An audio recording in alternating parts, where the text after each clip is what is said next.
of this and out rebound them by 14 with Faith Randolph playing in this game. You had to be pleased with both of those numbers that are out there.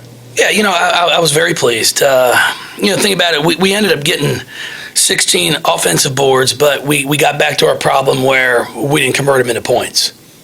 We only ended up with 8 second chance points.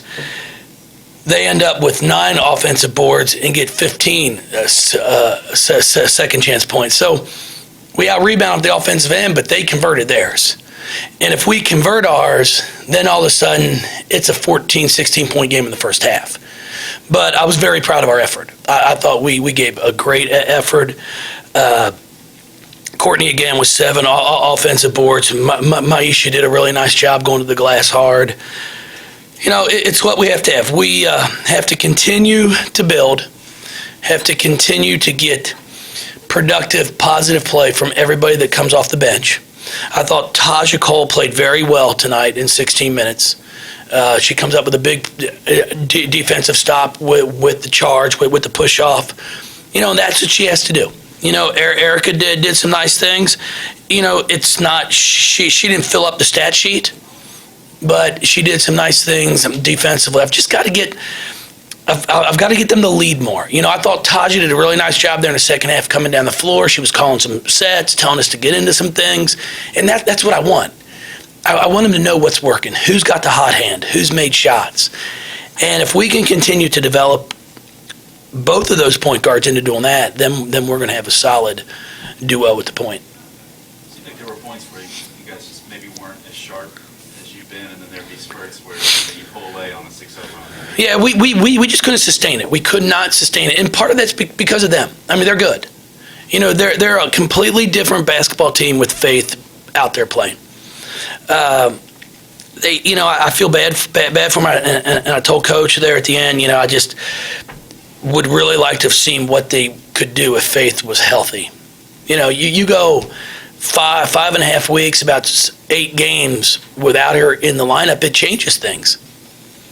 So they've still got a run left in them. It's not going to surprise me if they really compete these next 3 they've got here, and then they're going to go into the conference tournament with some confidence. And Faith is then going to have about 6 games under her belt after missing 5.5 weeks.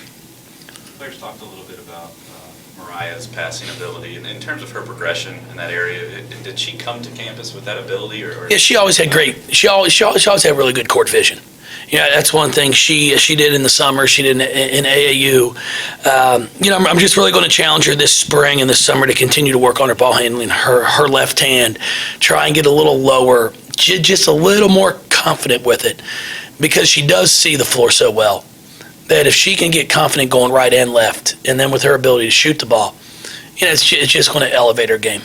Mariah hit some mid-range jumpers tonight. How have you kind of seen that grow and kind of open up the floor? Yeah, it was great. It's something that she's been working on, and it's nice to see, the kids reap the rewards of when they're working on their game. I was excited for BJ to make a few shots tonight. I thought besides she starts off 3 of 6 and then misses her next 3, and then the next 3 were just poor shot selection. And I took twisting and turning. You make one of those, you don't get like 2 points and then +3 for style. Just take the easy ones. And that's what I talked to her about. And I thought in the second half, she did that. She just took open shots. She made a big pull-up for us there as they were kind of making a run. And that's what she can do. 4 assists, one turnover. I was really pleased. And I thought she did a pretty good job on Randolph because that was her main assignment again. Coach, your team looked completely different in the second half. I could see that you were able to play more of your style. You forced a lot of turnovers. You got into the middle of the floor. You got the isolation matchups that you wanted. Explain the adjustment that you made in the locker room prior to that second half. Well, we just really talked about trying to make sure we looked to go inside.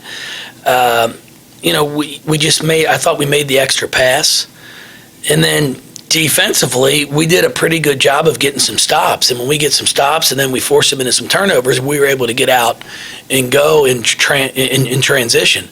And that's been something that we've been successful with. We've got 15 assists on 28 made field goals.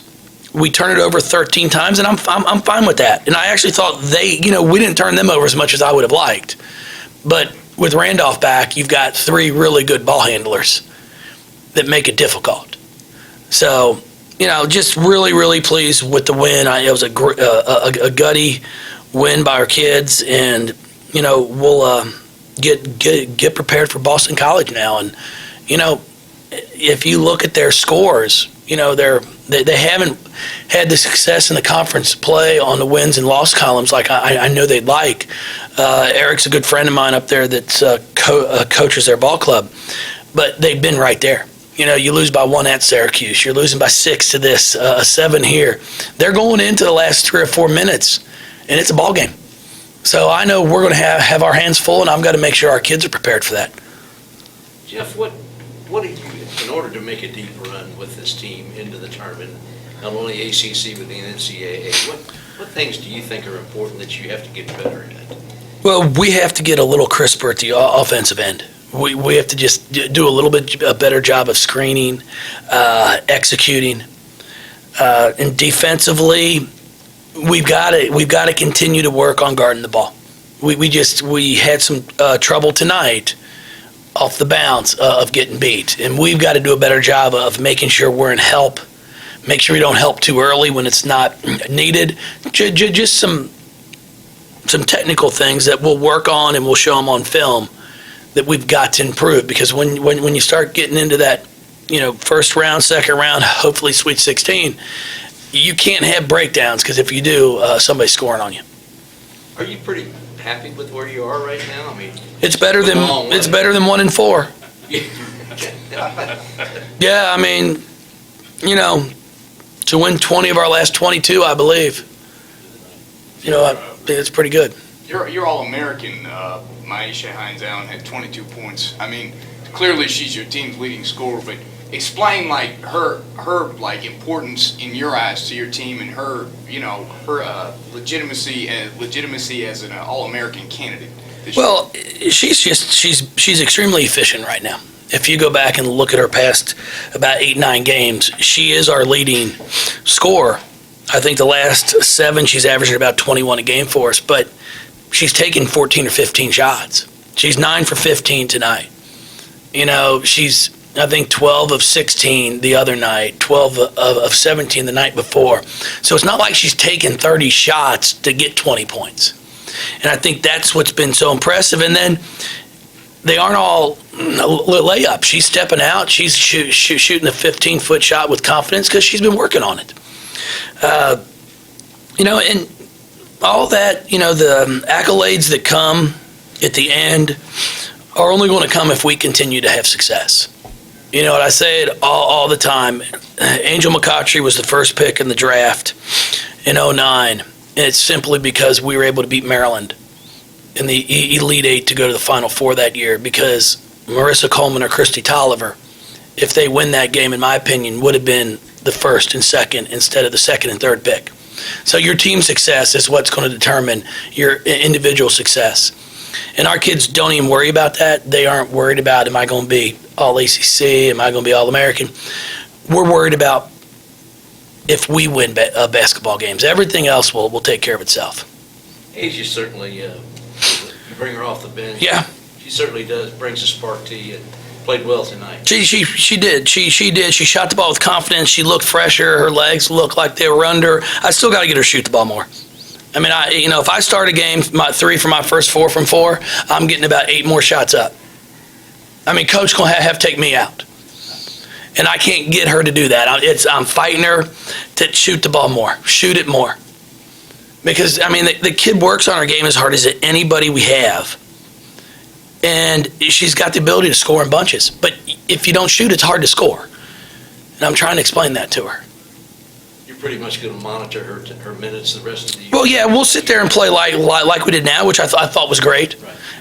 If we can get between 20 and 27 minutes in there might be a game she plays 30. that's great. We've got about a week and a half left here of trying to monitor things. And then, we'll get a break. Hopefully we can continue to finish this out and get a double bye in the ACC tournament, so we won't play until Friday. We'll play Sunday. I can give them Monday, Tuesday, just some shooting light stuff. Practice Wednesday, Thursday. Play Friday, Saturday, then hopefully on Sunday, 3 days in a row. So she's not going to be able to play 30, 30, and 30. So that's why I don't start her. She's talented enough to start.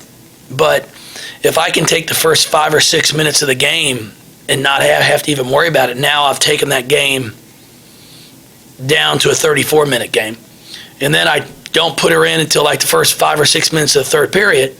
So now all of a sudden, you're looking at about a 30-minute game, a 28-minute game, and she's playing 23 of those 30 minutes. So she's on the floor a lot of the time that's available for her as I look at it. Thank you, everybody, for coming out. Sure appreciate it.